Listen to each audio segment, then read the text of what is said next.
Hi, this is Doug Manch, and you're listening to Into the Night, a Moon Knight podcast.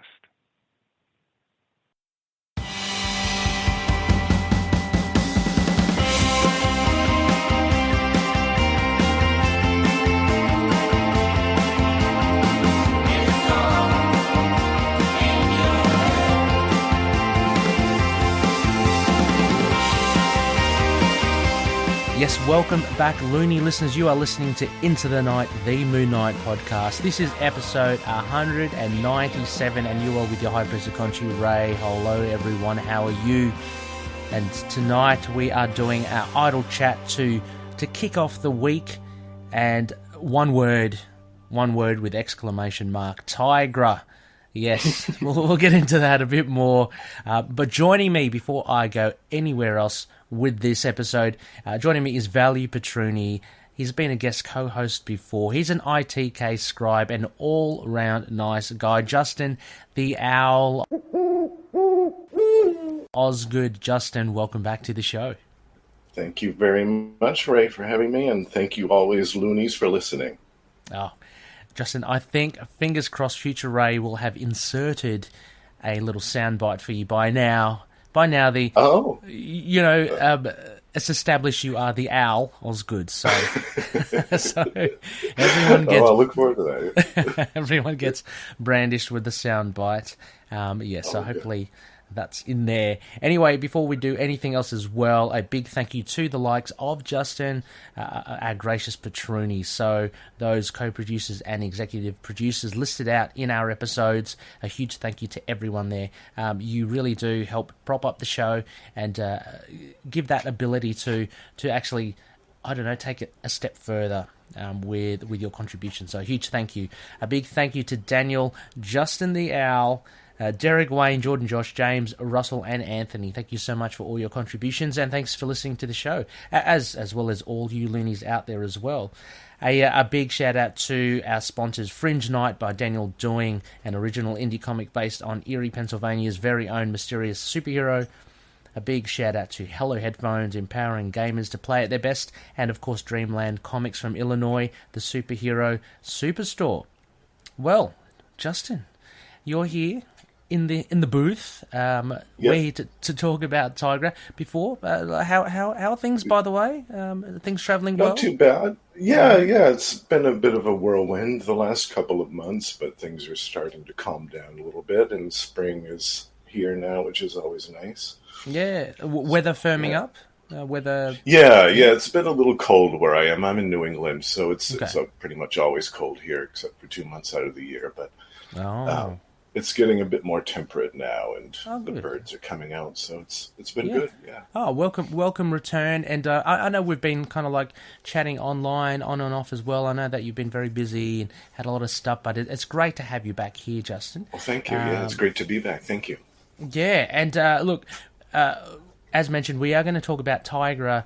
For those loony listeners who may have just started following Moon Knight and Tigra, they were a thing at one stage. So there's a connection there. So they were an item. Yeah. They were an item. The Tiger and the Moon. And so Justin and I were going to have a little bit of a chat, maybe a bit of a summary on Tigra and her relationship with Moon Knight, and we'll just see kind of where it goes. Before that, though, Justin, there's a couple of bits of news here, and even latest news, which I haven't added in the prompt sheet. Very excited to hear. But first of all, let's talk about the 2 casting calls, apparently, for Moon Knight. Now, this was listed on various websites and I'm unfamiliar with this term, Justin. I'm hoping that you might elaborate. 2 Latin, and it's got X in there. Is that a new thing? Yeah, that is a new thing. Right. I'm not. Ignorant. Yeah, I'm kind of ignorant about that too, honestly. But in America, I see that a lot. I think. Okay, I'm assuming it's Latin, right? Latino. Yeah, Latino. No? Yeah, Latino descent. Yeah. Okay. Yeah. Okay. So which I thought was cool. It was interesting. It's kind of unexpected, but I like that. Yeah, I mean, so then it's 2 Latino / Oh, I guess it's Latina, right? So I guess maybe they make that an X. Okay, I get you. Yeah. Yes, to delineate both genders. Yes. Yeah. Or not delineate at all, which is, anyway... Jewish actors as well, and there was a call for them. I think they were in their mid or late 40s to 50s. Now, speculation here, Justin. I don't know. The reports and articles have said that this potentially might be Mark's parents. Any thoughts on this bit of tasty news for the TV show coming up? Well, if they're in their 40s or 50s, how old would that make Mark? That's what I'm interested in. Well, I was thinking it was a flashback. It might be a flashback. Oh, that's true too. Yeah, that's true. Because I thought that at first. I thought, oh, geez, they must have had him when they were really young. I know. But, I can definitely see them doing a lot of flashback things back to when Mark was younger, and that would be great for us Moon Knight fans to see. Some glimpses into Mark Spector's past. I would love that personally. So. Yeah, I mean, that they definitely do that. Yeah. Mm-hmm. I guess if anything as well, you might infer that probably. I mean, that we will definitely get like flashbacks if they are indeed the parents. But I guess maybe we won't see the parents present day. I don't know. I mean, that's a bit of a stretch, but I'm just thinking from what we've got. But I don't know anything else that they could potentially be other than I don't know, secondary. Mid to low tier characters, or anyone else you can... Maybe some supporting cast, some new characters that we haven't really seen yet. I mean, original, probably. Yeah, that's possible. Or maybe some members of the police force, or something along those lines. A Detective Flint type of character, maybe. Okay. Would you think maybe Randall? By any chance? Oh, like older. Wow. But I'm thinking. I actually didn't think that Randall. Yeah, I didn't think that as well. But like, is he younger or old? I can't remember if he's younger or older than Mark. I think he was older by a little bit. Okay, maybe a year or two. But yeah, I hadn't really honestly thought a lot about Randall in regards to the series because I mean, don't get me wrong, I would love it if they put that in, especially in the first season. But I'm kind of thinking they're going to save that if they do put that into the show. I think they're going to save that for a later story, perhaps, or maybe allude to it in flashbacks, and then that could be maybe an untold story of Moon Knight from the past or something. Yeah, I kind of see that. I mean, just hold those cards close to your chest. I mean, there's no reason, right? Yeah. But he may be mentioned or something like that potentially. Right. Yeah. But I would love it if they did that in the show. Yeah, that'd be fantastic. Yeah. So I mean, some speculation there as to who these actors are. Again, it could be nothing, but then again, it could be. Having said that, though, I'm just thinking. Justin, they are very close to production. Yeah, very close. Would that not also mean then that if this was a late call, or indeed maybe this is like late news, but wouldn't that kind of mean then that they wouldn't be major characters? Because, well, not major, but like as in significant characters. Because wouldn't they be engaged already? Like if it was say Mark's they'd already parents. Be in. Yeah, they'd probably already be in some of the writing rooms and stuff. Yeah. So I mean, that's potential. That's a potential thing as well. I mean, because we know that I think they're starting to shoot in March, which is just around. It is. What am I talking about? We are here. So there's not much left of it. I don't know how far they've gotten into production though, because of COVID restrictions. I wonder if they've been able to. Yeah. Kind of hit the ground running, so to speak, or if they've had to be kind of stop and start with the production. Yeah, I'm not too sure. I mean, this will lead into one of our other bits of news, which is great. But we'll have to. I guess we'll get to that. The second bit here that I've got was a little bit of now when this episode airs. Actually, the first episode of Falcon and Winter Soldier would have just been released the Friday prior, so it's still kind of fresh. Have you watched it, Justin? I have, yeah. That was a nice surprise the other night because I think it was a week early, if I'm not mistaken. Yeah. So did you get a chance to watch it? I certainly did. I mean, we won't get... great. Yeah, I guess we won't get into any spoilers. I mean, there are fantastic shows out there already diving into the show. But needless to say, I guess, I really enjoyed it. Glad to hear that you enjoyed it too, Justin. Oh, very much, yeah. Yeah, but there was talk here. I guess they're doing the press junket kind of thing.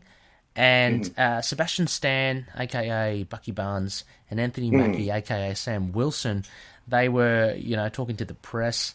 And there was a funny exchange. Had you heard about this, Justin? Yes, I did, yeah. Yeah, and so, anyway, I think it was, again, I might have got it right. I think it was Sebastian Stan who first coined it, who would you like to work with, or who would you like to see Winter Soldier and Falcon team up with? And he goes... I'd like to go with Night Moon. I think Night Moon, and Anthony Mackie calls him out. He goes, "What? Night Moon?" But anyway, he somehow corrects himself. He goes, "Yes, no, Moon Knight." And I think he just ribbed Anthony Mackie as if he didn't know anything. I'm butchering this story, by the way. But anyway, you got the basics. Yeah, you got the basics there. Yeah. But the thing was, though, the highlight was that he goes, I'd love to work with Oscar Isaac.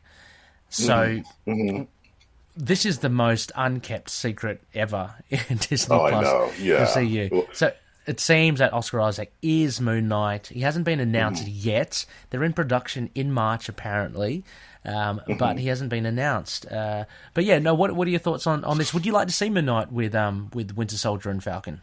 Absolutely. I think that would be a fantastic team up. And I think on the show, visually, it would be executed extremely well. It would depend on the story, too. I mean, I couldn't see Moon Knight going up against a Zemo type of character, per se, at least in the show setting right away. But we'll see. Maybe they'll involve him in a grander crossover scheme later on. Yeah. I mean, I think if anything, they do the types of characters. I think they work well. So if you can broadly speak of Falcon and Winter Soldier in that kind of, Captain America Winter Soldier kind of genre, I think Moon Knight fits that to a T, which I think is really cool. I mean, as opposed to say Falcon and Winter Soldier teaming up with like Miss Marvel or She-Hulk. Not that there's anything wrong with it, but they're totally different kind of styles. That is true. Yeah, I'd see Moon Knight really working well with these guys. I mean, he's a merc. He was a merc. He was CIA. He's got all the bells and whistles that goes with it. And I think he'd have some interesting rapport with the Winter Soldier, with them both having kind of a darker side, a darker past. Well, I mean, again, I'm just trying to tread lightly. No spoilers for Falcon and Winter Soldier if you haven't, loonies, watched it already. But all I'm going to say is, and I don't think this will ruin it, Justin, there is a therapy session. And when I was watching that, I was thinking Moon Knight, basically. I thought that too, definitely. Yeah, I was going, this is pretty cool. Bucky's kind of going through it, but the way it was shot was really done well. Just that kind of chewing and the dialogue between the therapist and Bucky Barnes, I can just see that with Dr. Emmett and Moon Knight, say. Yes. Would be brilliant. So, definitely.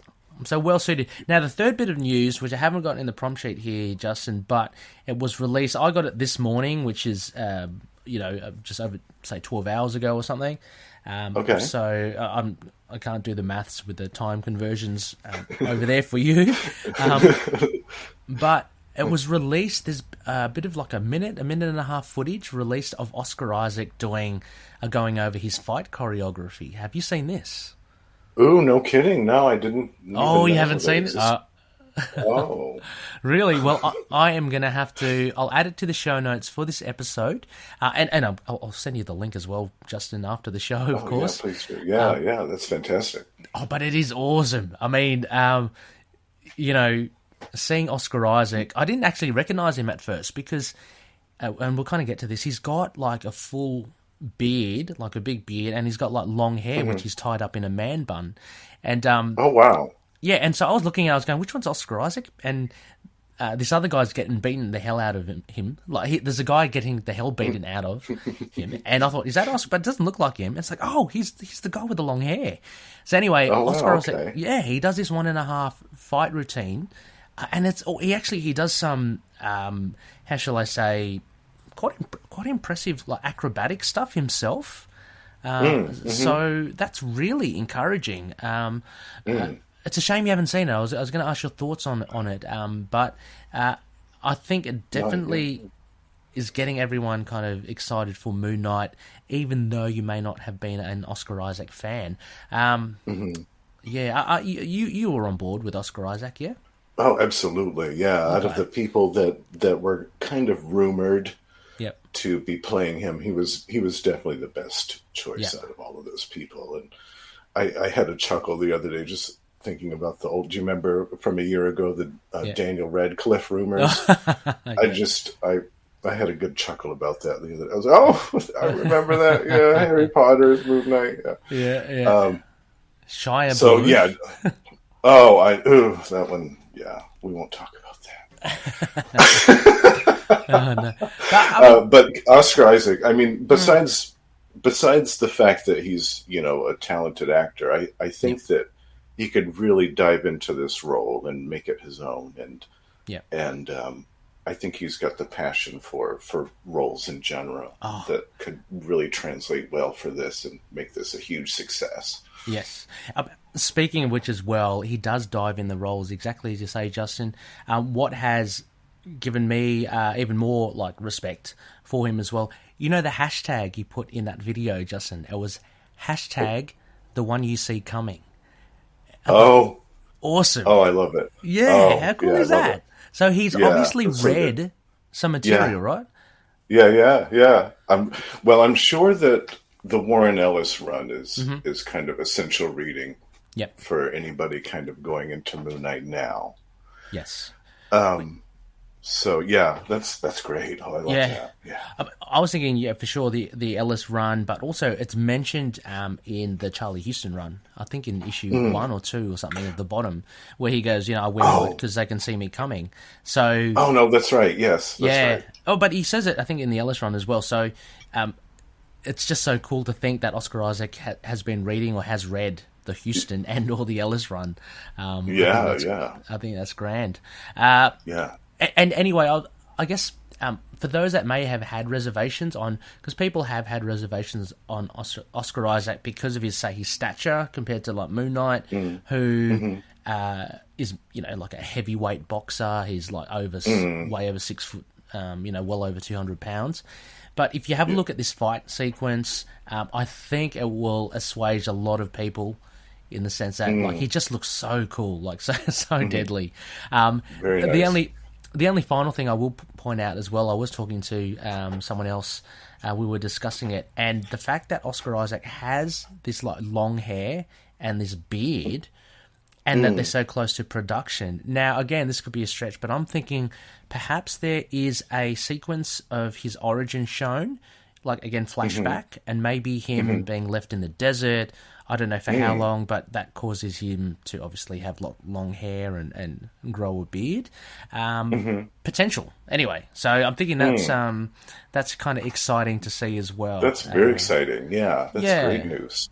I mean, the other option is, well, the other two options is that he's come off filming a film or something where he's needed that, and then he will quickly shave and stuff before Moon Knight, or that's just the way that he likes to present himself, and he will shave and cut himself, for Moon Knight. Once he starts shooting, yeah. But anyway, I just thought that was a nice little tidbit. Yeah, no, that's great. Yeah. So anyway, Loonies, that is, I guess, the latest of the Moon Knight news so far. And so I just want to also shout out as well a couple of things. Of course, just a reminder that there is an ITK prize giveaway that's running at the moment. Entries will close Friday the 26th. So at the end of this week, when this episode comes out, get your entries in. Just check out the social media platforms. I've posted up a panel. Just email me where that panel's from, and you can get in the running to win one of 2 of these awesome pins from Destructo Disc Designs and Media Patrol. Really cool stuff, graciously donated by the guys over there at Destructo Disc Designs. So go get your entries in. And Justin, as well, you being a Patroni, I was thinking there is an exclusive Patroni giveaway as well. I saw the limited edition one. Yeah. Yes, the limited edition one for particular tiers. So I think it's from the Lockley tiers and above. So Justin, there's only 3 of you guys, so you've got a 33% chance of winning it. Yes, so you guys will go in the automatic draw. And I'll film it, like I'll pull it out of a hat and stuff. You don't have to fill in anything, but you know, yourself, I think it's Daniel and Derek, you guys are in the running for the exclusive. So you know, if any listeners out there want to weigh in on that, please consider our Patreon page and please consider becoming a Patroni, and you can be in the running for that limited edition pin as well. Finally, Justin, before we get into Tigra, I know it's been a bit. We've been talking about the news and such. Just a bit of housekeeping here as well. But I spoke to you a bit earlier in the week, and you sent this awesome email full of information. Oh, yeah. Yeah, and listeners heavily in production, pre-production, I don't know what you call it, for the next ITK serial, which hopefully will come out like late April. I've already started throwing out the scripts to the people that need them. It's very exciting. But Justin, I'm so glad to have you on board. You have rounded out some new characters. Yeah, I wanted to create some supporting characters that would kind of be in the background of the serial for a while. And these are all characters that have tangential relations to the original Moon Knight series. I think that's so cool. So, listeners, if you are following on with the serial, which I've tentatively called The Rise of Set, these characters Justin has created, really cool, and we'll be integrating them within the second season and the third season, telling different stories. I guess some of them may or may not be directly related to the main thread of the serial, but they will certainly tell the story of the city gone mad, which is, for those that listen to the serial, will understand what that's all about. So, yeah, that's cool, Justin. Can't wait.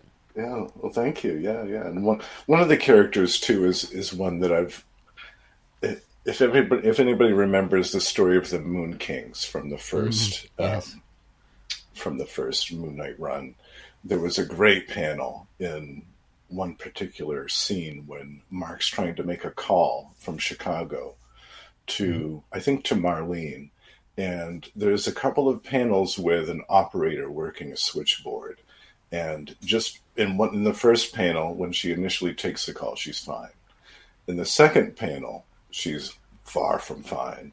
She's had a sip of the tainted water, and she's losing her mind and pulling cords out.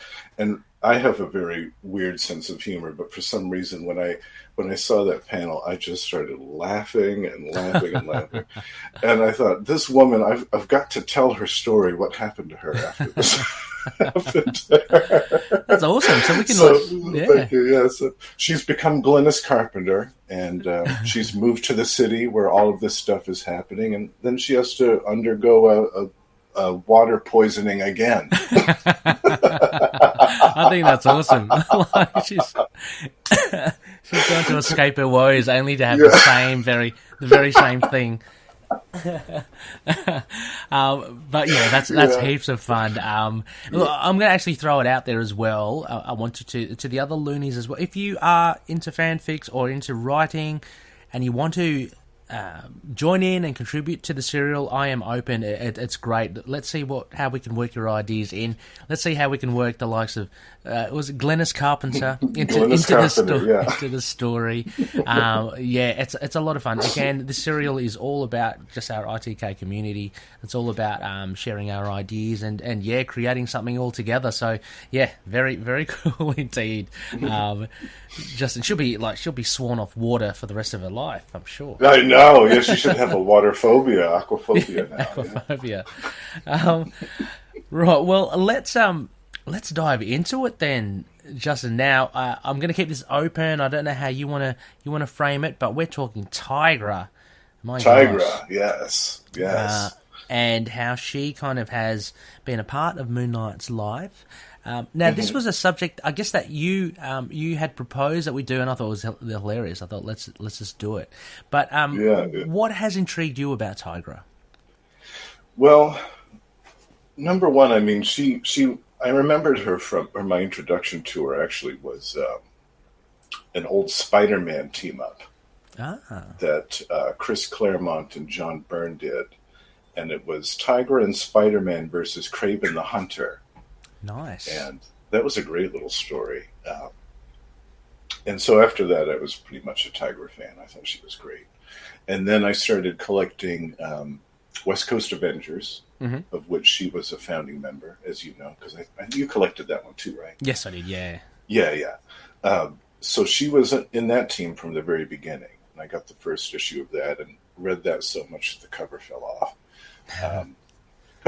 Sacrilege for comic book fans. What are you doing? I actually got to the point too before the internet came along that I actually forgot what the cover looked like to West Coast Avengers #1. I forgot completely what it was because it had been so long since I'd seen it. But yeah, I liked her. I liked her a lot from the West Coast Avengers series. I thought she was a great addition to that team. She was a neat character. She was unique. And then when Moon Knight came along and they became an item, I thought that was interesting as well. So, Plus, as far as I know, I think besides Marlene, she's the only other romance that we've seen Moon Knight have for a long term. That's true. There was because we did this in the last episodes or so. There was a mention, I think it's Elisa, in the Hatchet Man, the Hulk magazine. Randall killed her. That's right. Kind of set mark against Randall, but that's it basically. I think that's it. That's right, Lisa. So Tigra does hold a spot in the Moon Knight canon because she's only one of a few that had it. But I mean, so for those of you that maybe are not aware of Tigra, look, I'm not going to go through the whole history here, Justin. What I always love to do because I love powers. I'm going to just go. Yeah, me too. Yeah. So Tigra is very kind of straightforward. She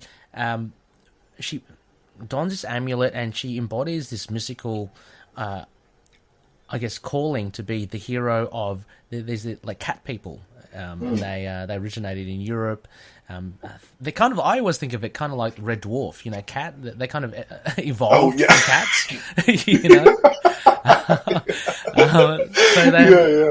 So they have this whole society, and they've got this thing, this mystical, this chosen one, and she kind of dons it. Anyway, so she has all the physiology similar to it, like a humanoid tiger. She can bench press 10 tons, so she's got class 10. So she's about as strong as Spider-Man, which is pretty cool. Yeah, and I wasn't aware of that either until I was reading the article. I was, wow, 10 tons, Tigra. Wow. Yeah, you don't really see it that often. Like, no. She does look kind of strong-ish, but she doesn't, she's not like Spider-Man where, she just lifts a car here and there and chucks it, you know what I mean? So that was interesting. You do see a lot of her leg muscles, like her power, because from her strength she can perform a jump of 12 feet. She's got superhuman speed. She's just really kind of fast. We're talking about 60 miles per hour, which is, I don't know what that is in kilometers. That's probably edging towards 100, which is pretty fast. Yeah, definitely. Yeah, so she has your typical. Now, this is kind of generic for any kind of enhanced people. If you've read the handbook of Marvel, the Marvel Universe, stamina, durability, agility, reflexes, all in kind of enhanced. Stamina, she can exert herself for a whole day before she starts getting tired. Harder skin, she can take blunt force trauma a bit better than other people. She's quite athletic, agile, reflex. She's got a healing factor as well. Yes. Again, you don't see much of that. It's kind of like, I think it's similar to Spider-Man. Spider-Man actually has a healing factor as well, but it's not, it's not to Wolverine or Deadpool levels. It's just he heals a lot quicker, than the normal human. Yeah. So I'm assuming that's the same for Tigra. And of course, she has her cat-like senses, so Mm-hmm. 10 times as keen as humans, 5 times keener than cats. She's got eyesight, smell, hearing, all that, which is pretty cool. And her fangs and claws are quite sharp and strong, so they're saying, they can tear through flesh and bone, wood, stone, and in some instances metal. So, not just your normal domestic cat claws. Yeah. A bit stronger. And lastly, Justin, she's got this weird ability, which it's totally, against any tiger aspect. She's got empathy. So Tigra has the ability to enhance and control the emotions of others to a degree. I found that interesting. Do you recall that in any of your reading for Tigra? Well, actually, I've been reading the Tigra Complete collection. Oh, lovely! I want to get that. Which came out last year, Yep. and that is a fantastic little collection. I'd recommend that to anyone because I haven't read any of these stories besides the team up with Spider-Man I mentioned, and it was cool to read. In this volume 2, before she became Tigra, she was actually a costumed hero called the Cat. Yeah. And if anybody's familiar with Hellcat, Patsy Walker, that was the original, where the costume came from, was originally Greer Nelson. That's Tigra's real name. Before she became the Cat, she was Greer Nelson. So for 4 issues, she had her own little series called The Cat, or The Claws of the Cat, I think. Oh. And it was interesting. It was written by Linda Feet, who I'd never heard of before, and some fantastic art by Marie Severin. Oh yeah, I love her art. Yeah. Oh, so good. Yeah, and the Cat got to go up against none other than the Owl. The Owl, Captain Kraken, and the Man Bull. So she actually went up against some villains in her brief tenure. Yeah. And then it looks like right after that, there was another team up with Spider-Man, and then she became Tigra during a issue of Giant-Sized Creatures. Okay. Featuring none other than Werewolf by Night. Oh, there's a connection. So there's another connection to Moon Knight. In that story, they kind of retconned a few things about the scientist that helped Greer to become the Cat with her. Yes, Tomolo, right? Tomolo, yeah. Yeah. She actually turned out to be one of these cat people. Yes, and as you do. Yeah. And kind of intervened on Greer's behalf to... I think she was injured, if I remember right. She was injured, and they had to do something to help her. And so she became Tigra. So that's where she got the amulet, right? Yeah. And they had her and the werewolf had a brief tussle with some Hydra agents, which was really cool. Ah, yes. Yeah. Yeah, she has had her run-ins with Hydra as well.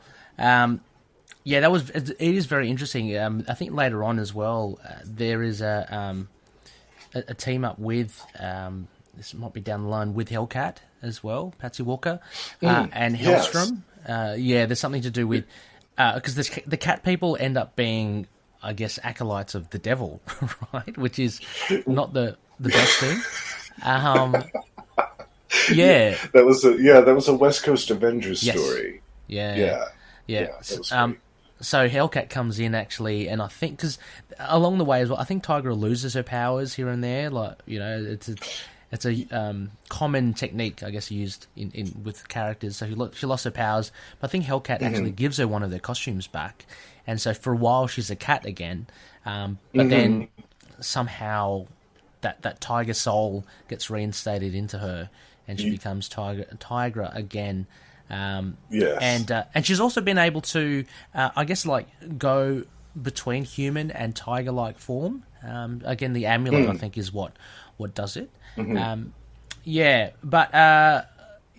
the interesting thing I find in and from the outset, I just want to get it out there before as well. it's really good that the later iterations of Tigra now, they still pay homage to the original story. Like, so you mentioned when she was the cat, one of the things there was that her husband, who was a police officer named William, he gets shot in the line of duty, he dies, and it kind of sends her off into a little bit of a spiral, which leads her to the experiments with Dr. Tumolo. But later on, more recent times, she tries to exact revenge on the corrupt cops who apparently were part of this thing that got her husband killed, which I find was really cool. And she has a son as well, which she calls William. So a very strange story there, where she during Secret Invasion, I think she has another relationship with a Hank Pym, who actually turns out to be a Skrull. No kidding! And she has a child, but apparently it's later found out that the Skrull must have, on a genetic level, duplicated himself to be really human. So the child is not Skrull at all.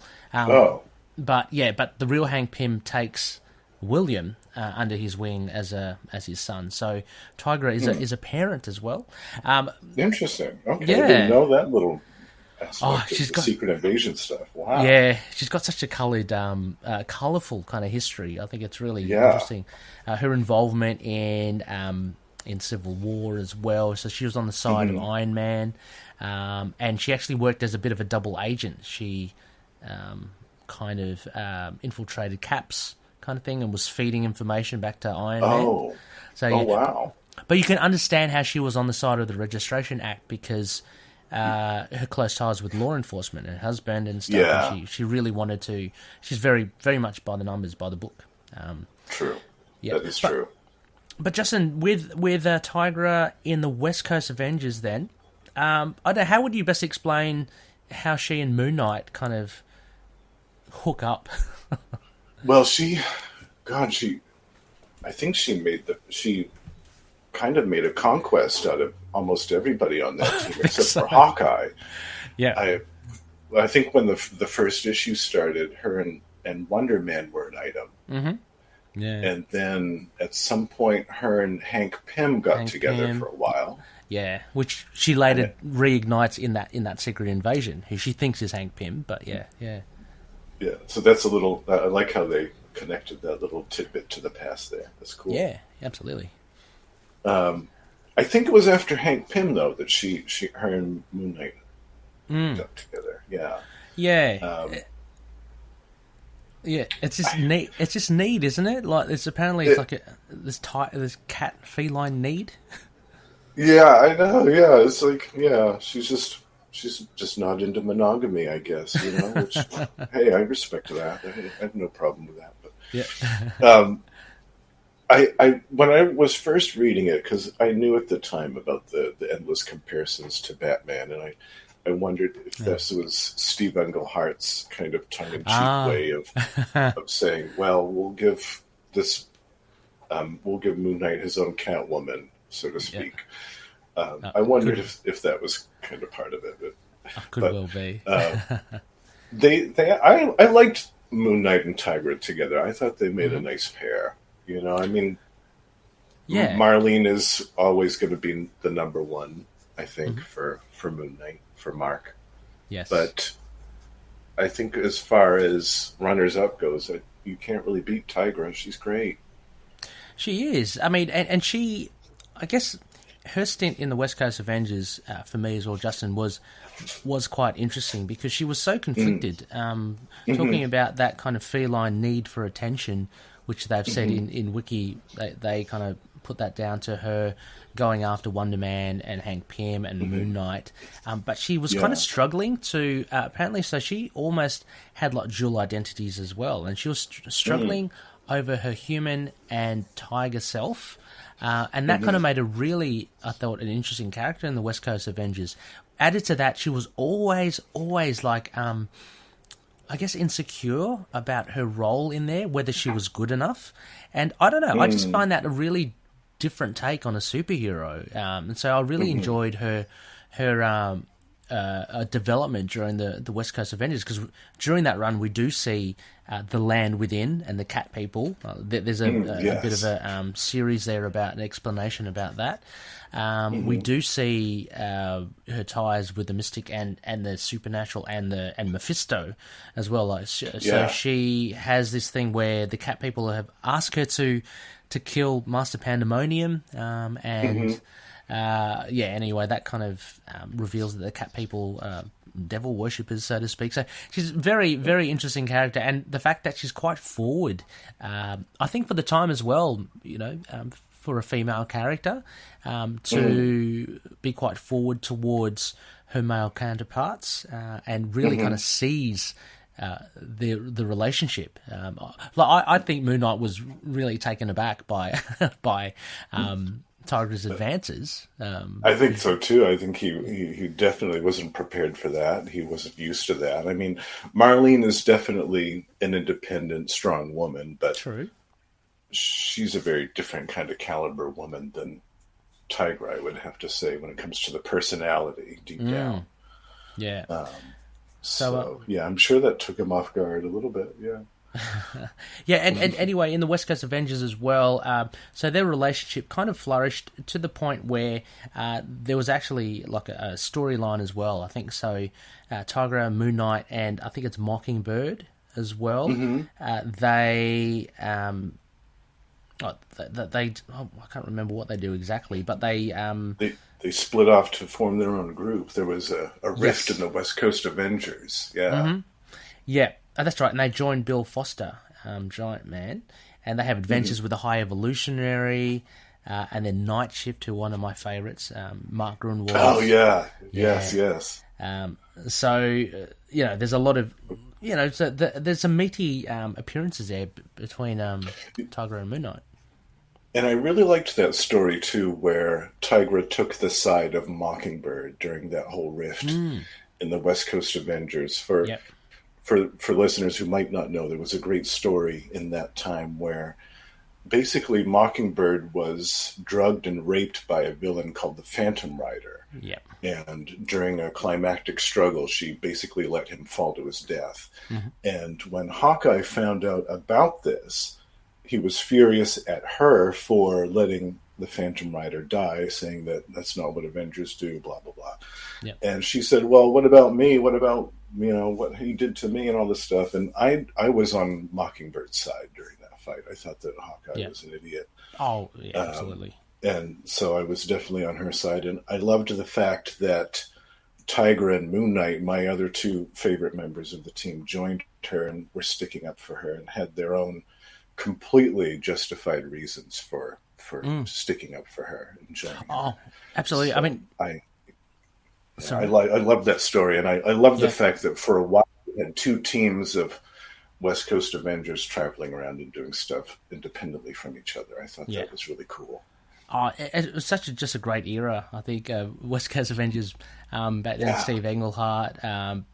But yeah, I mean, Tigra had her own, like, not to the extent of Mockingbird, but she had her own conundrum with, because this thing about her being asked by the Cat People to kill Master Pandemonium, but she felt really dishonest to the rest of the West Coast Avengers. But at the same time, like, she felt like, selfish, like, that's going to kind of help me. But at the same time, like, she knew the West Coast Avengers honor, like the code not to kill. So it's interesting, like, you can see that why she kind of stuck up with Mockingbird for the eventual events that happened with her. But really good stuff. Yeah, definitely. And later on too, she struggled more with the animal side. When John Byrne took over West Coast Avengers, and I think that was the same time it became Avengers West Coast, the title changed. She was having a lot of these weird visions and dreams where she would be like an actual cat, like kind of like loping through the countryside and leaping on deer and killing them and stuff like that. And I don't think that story was ever truly resolved. And I remember that was one of my my disappointments with where that series eventually went, was that I don't believe they ever properly put a cap to that story. I think they just kind of...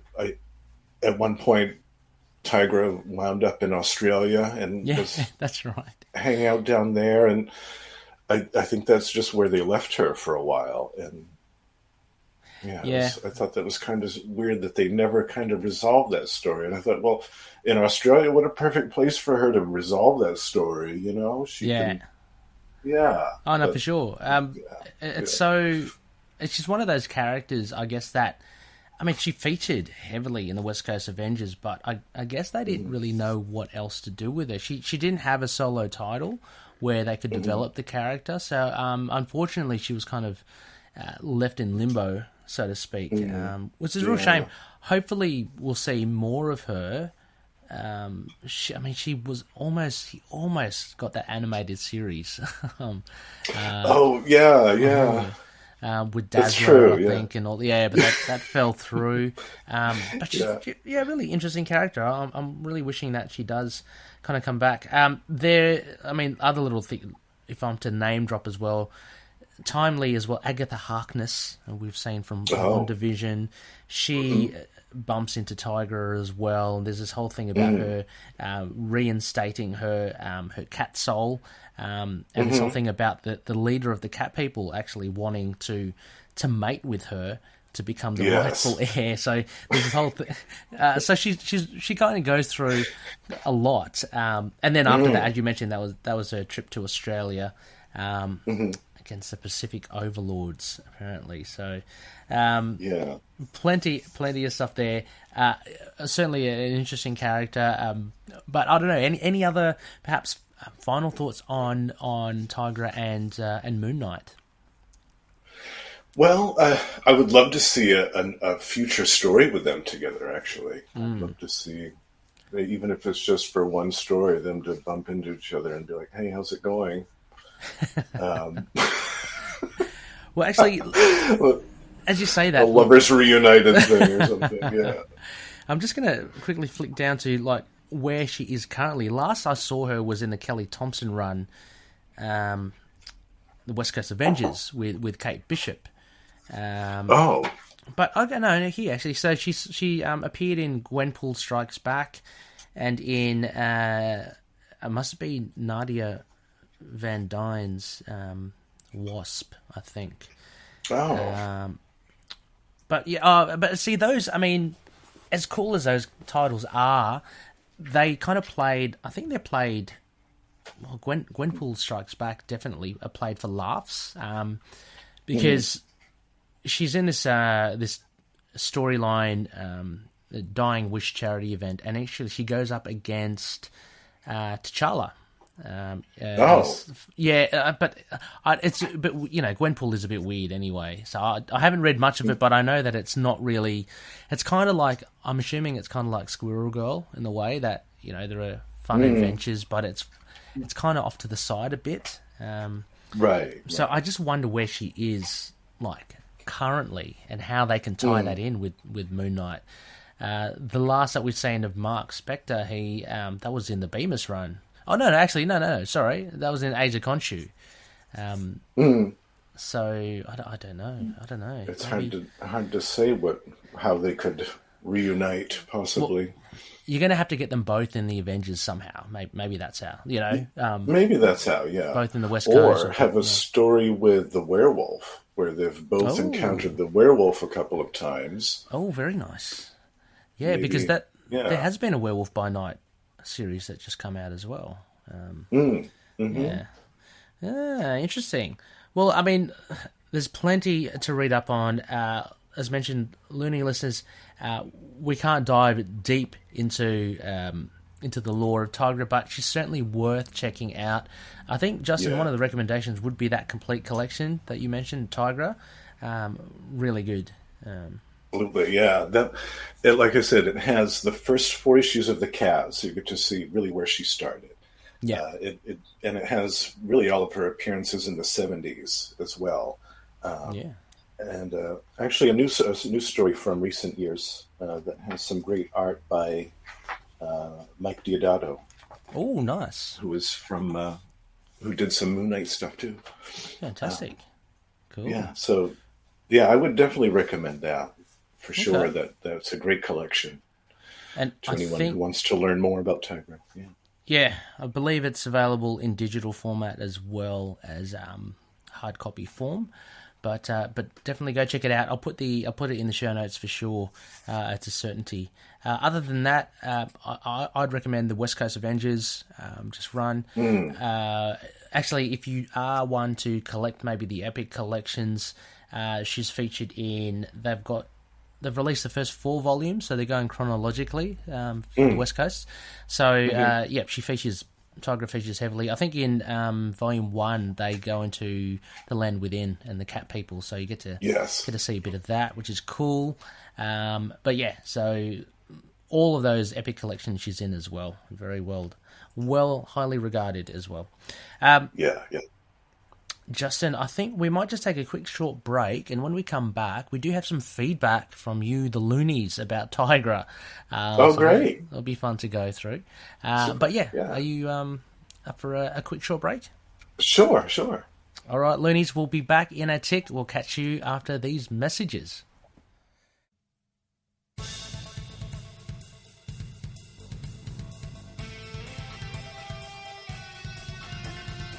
Bitten by a radioactive spider, student Peter Parker gained proportionate strength and agility of an arachnid. Armed with his wondrous web shooters, the reluctant superhero struggles with sinister supervillains, making ends meet and maintaining some semblance of a normal life. That's right, do you like Spider-Man? If so, you should join me and my co-host Will Hellfire every Tuesday on the Capes of Lunatics Sidekicks podcast for the Ultimate Spider-Cast, where we talk everything Spider-Man, comics, TV, movies, games, anything and everything Spider-Man. Miles Morales, Spider-Gwen, Ben Reilly, the Scarlet Spider, it's all there. Every Tuesday on the Capes of Lunatics Sidekicks podcast. I'm here for people. And we all are.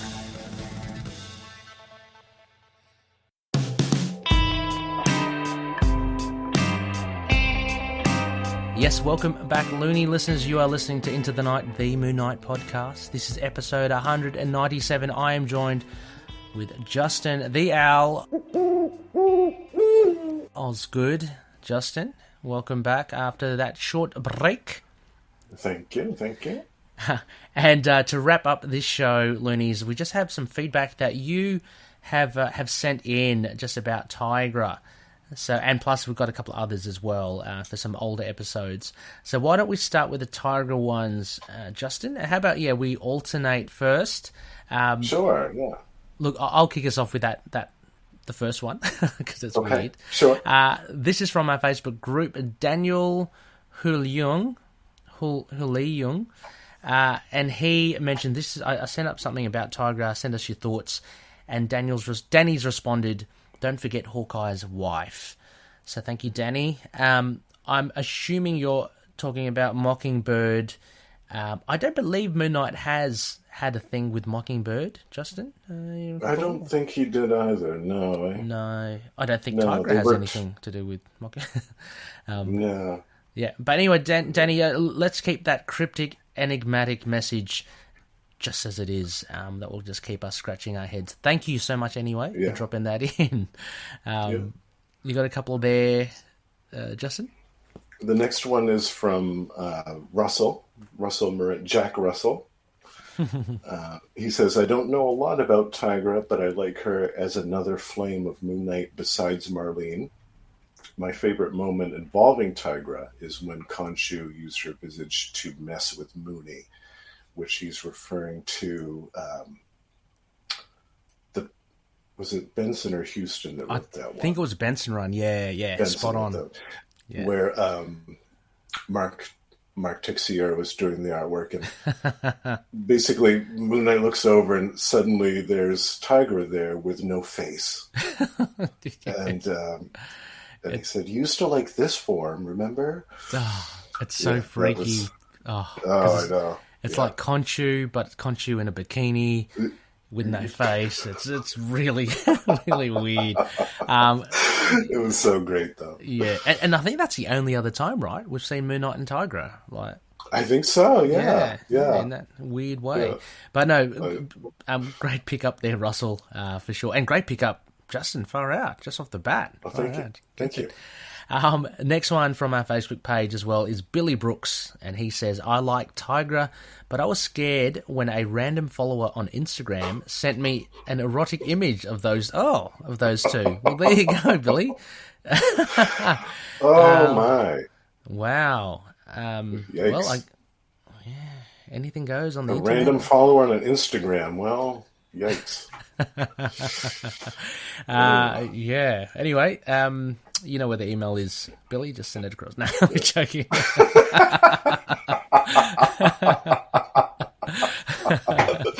We'll save those for later. Yeah. We'll say, yeah.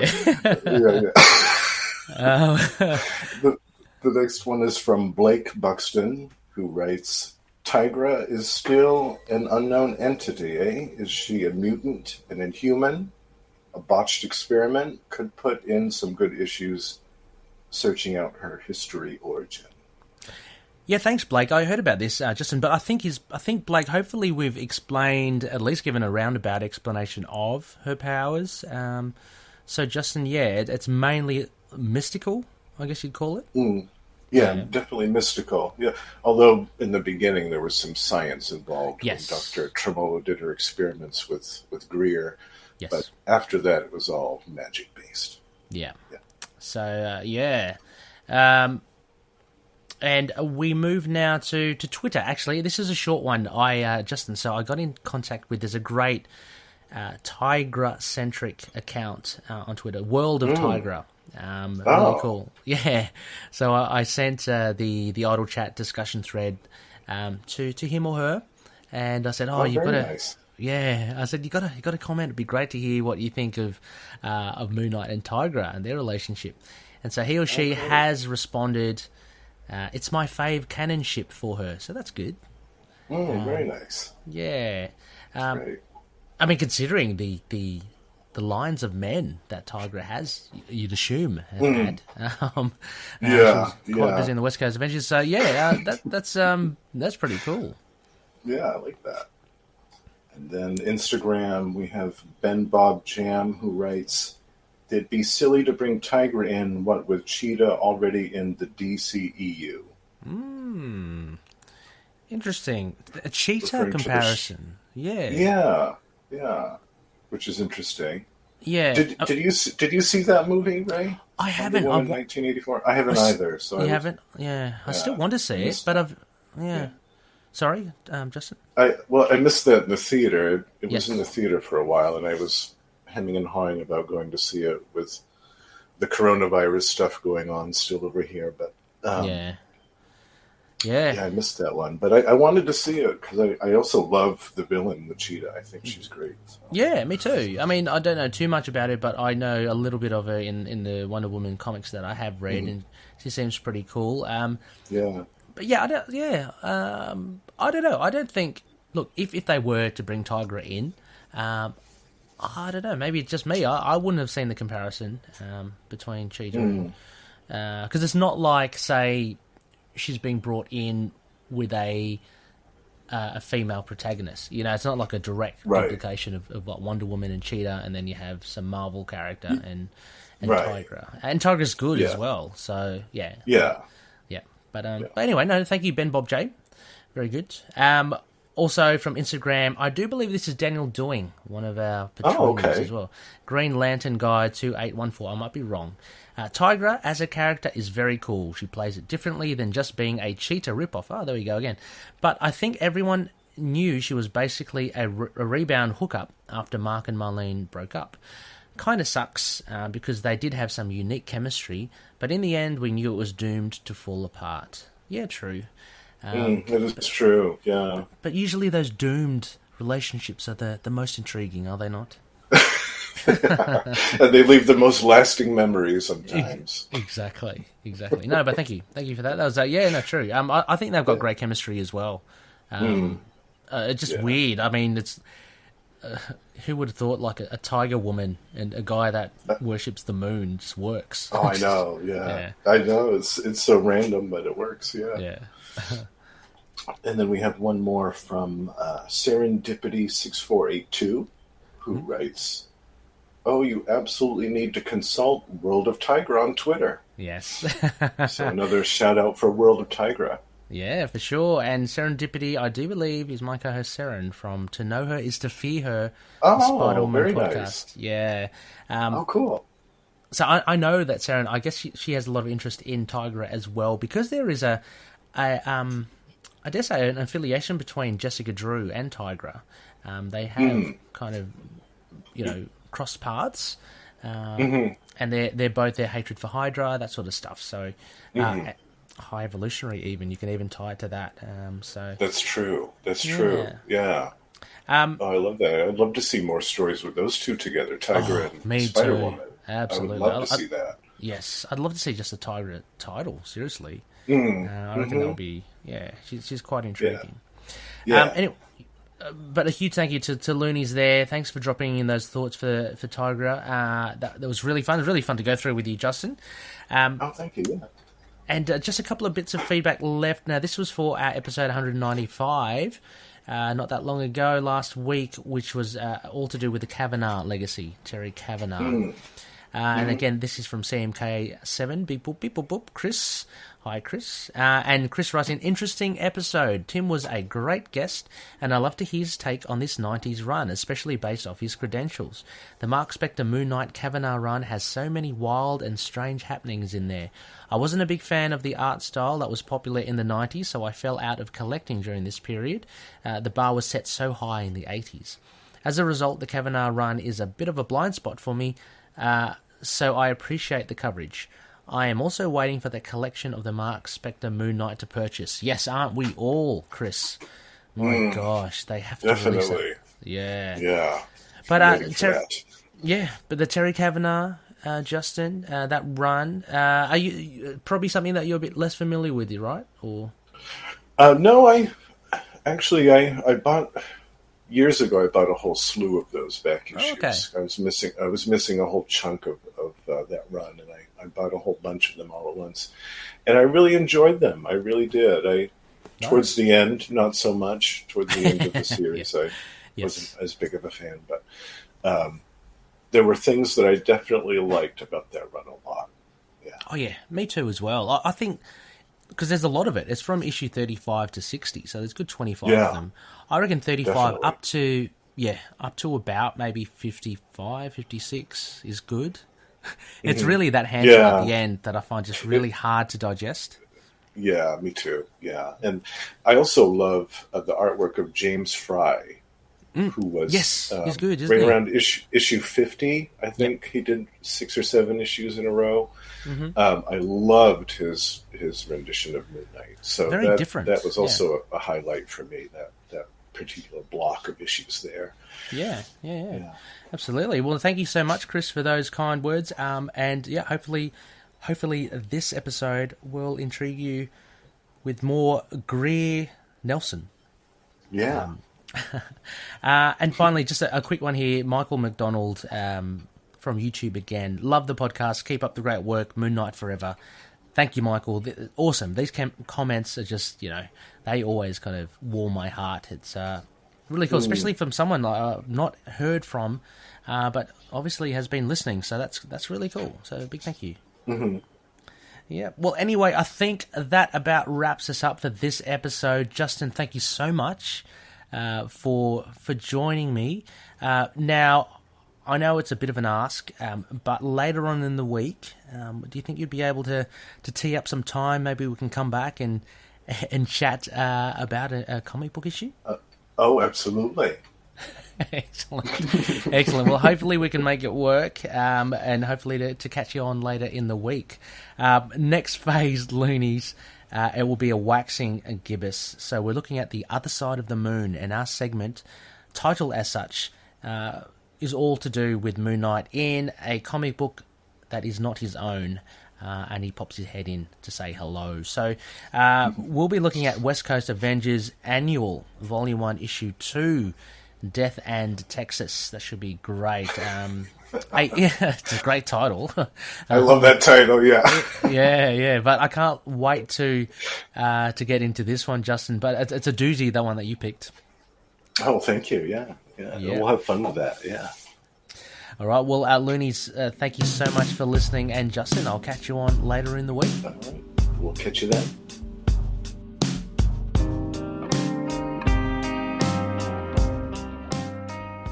Loonies, you can contact us through various social platforms. You can drop us a line on email at itkmoonknight@gmail.com. We have a Facebook page, facebook.com/itkmoonknight, and a Facebook group, facebook.com/groups/itkmoonknight.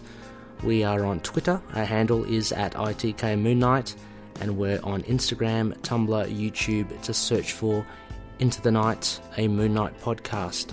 We're also on Discord. Just search for the server Into the Night with a K. Please leave an iTunes rating or review if you can. It helps us reach other loonies out there too.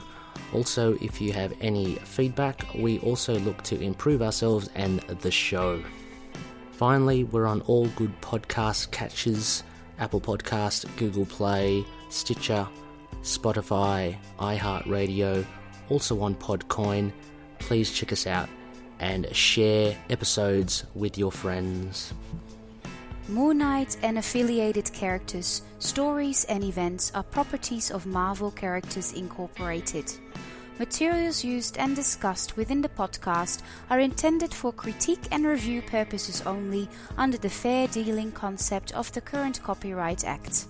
The views, information, or opinions expressed during the podcast are solely those of the individuals involved and do not necessarily represent those of the copyright owners.